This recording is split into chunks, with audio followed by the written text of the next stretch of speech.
Welcome to the Health Frontiers Insights from the Global Experts, where we dive into the thoughtful discussions with some of the greatest minds in the healthcare and the public health.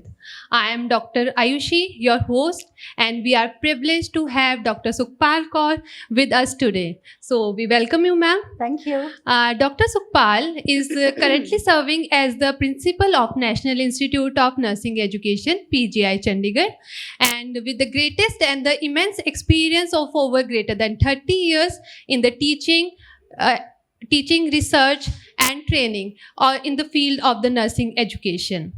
So my first question to you, ma'am, is that with over 30 years of the experience in nursing and teaching education, you have seen the evolution of the nursing education.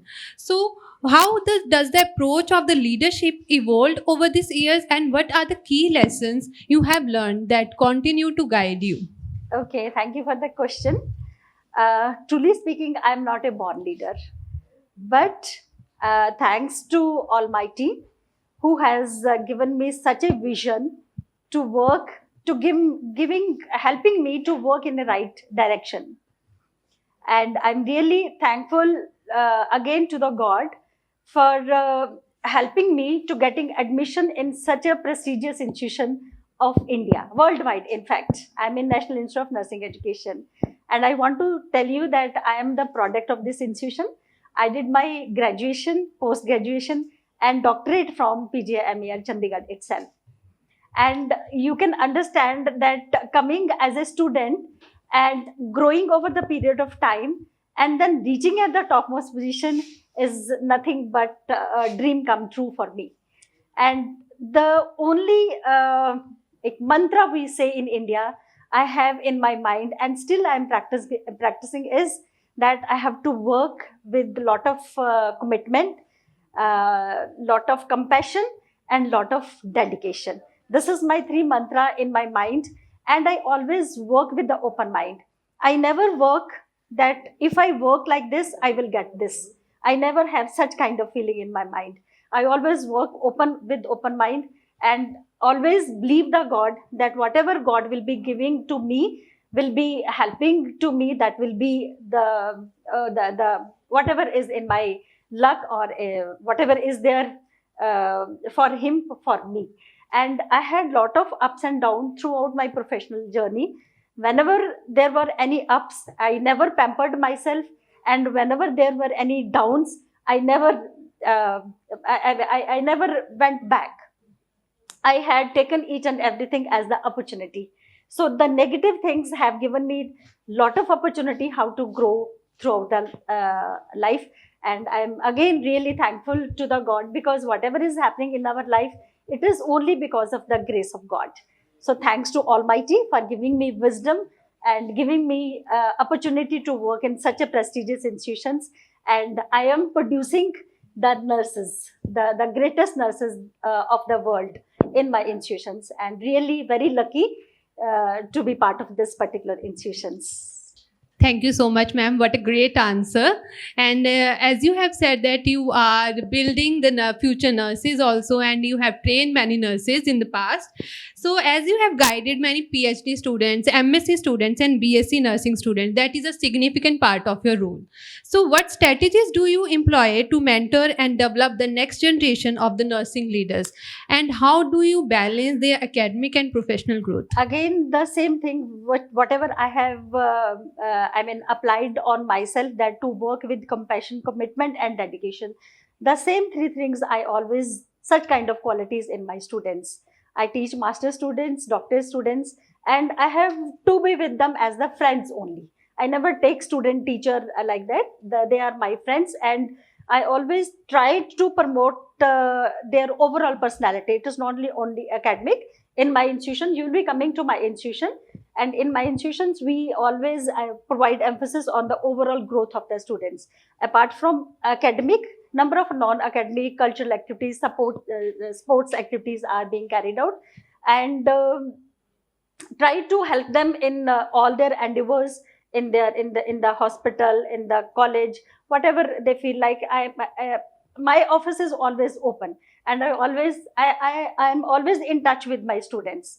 And from this year, we have certain new things implemented in my institutions, that we are having counseling sessions with our students, because we are getting the students at 17 years of age. And we are getting the students after +2 of medical. And whenever a child is taking medical, the one thing is in their mind is to go into the medical field. But somehow there is a difference of the fractions of the marks that they cannot get into the medical, they have to come into the nursing. So we have to promote them, we have to give them a kind of environment in my institutions so that they don't regret coming into the nursing professions. So my students are very, very happy getting the education from PGI, and they are the best students, best ever students we are producing from PGI. They are very, very happy students. Okay, We try to focus on the overall growth of the students. Yes, thank you so much, ma'am.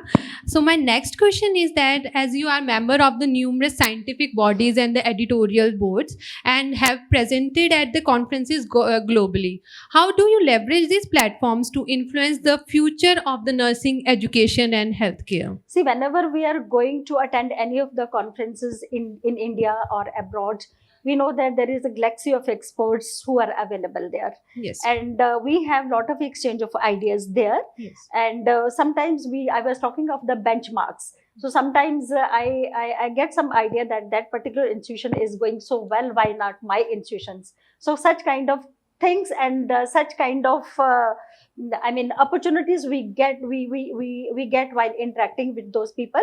And of course we ourselves get lot of improvement while attending such kind of conferences, that for our professional growth, for our personal growth. Yes. And we try to implement whatever we learn from those conferences while coming back to our institutions. Yes. So a lot of new policies are coming up which we need to understand.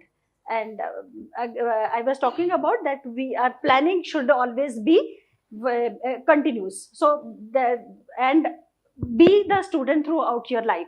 So this is again another quality I have, that I want to be a student throughout my life. So attending such kind of conferences, such kind of instinct we always have in our mind, and whatever we learn from there, we try to implement in our institutions, and really that help in the overall professional growth as well as personal growth, attending such kind of conferences at the global level. Okay, thank you so much, ma'am. So my last question is that, as we have the nursing delegates from Liberia with us, so I believe that they must be asking this question, that what are the opportunities for the nursing leaders in the teaching, research and administration? See, in teaching, all the institutions, like if I talk of India, we don't have the similar kind of platform. Like the private institutions, they have their own cadre of teaching. The government institutions, they have their own cadre of teaching. So if I talk of teaching, they can work at various levels of teaching. If I talk of my institutions, the baseline is tutor, and then associate professor, then professor, principal, like that. So different institutions, they have their own cadre of working. Apart from in teaching only, we can go in the schools of nursing or in the colleges.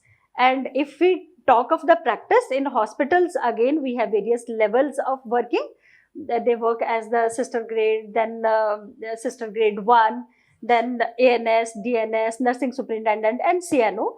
And apart from that, there are a number of other positions. For example, we have infection control nurses, we have epidemiologists working in the hospital, continuing education nursing cells are there. Such kind of opportunities are available, but still we are lacking as compared to the developed countries, the Western world.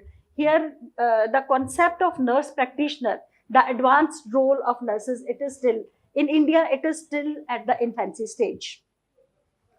It may take in-house training, like in PGI, you will be coming to my institution and we will be sharing the good practices, the independent practices of the nurses from my institutions.